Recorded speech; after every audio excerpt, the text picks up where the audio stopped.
అదే విష్ణువు కాబట్టే మధుసూదనుడు కాగడు. విష్ణవే నమః, మధుసూదనాయ నమః, త్రివిక్రమాయ నమః, వామనాయ నమః.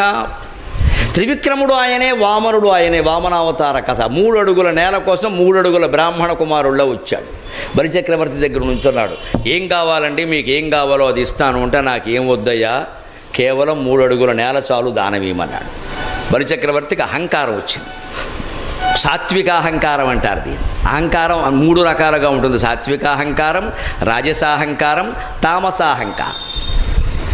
బండబూతులు మాట్లాడడం, తొడగొట్టి మాట్లాడడం, నానా గొడవ చేయడం, వీధుల్లో తాగేసి మాట్లాడడం, ఇదంతా తామసాహంకారం.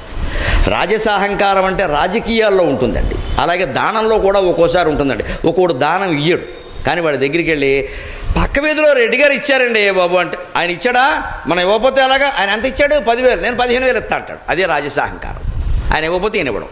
అందుకే కార్యకర్తలు చాలా తెలివిగా ఆయన ఇచ్చిన విషయం వీళ్ళకి చెప్తారు.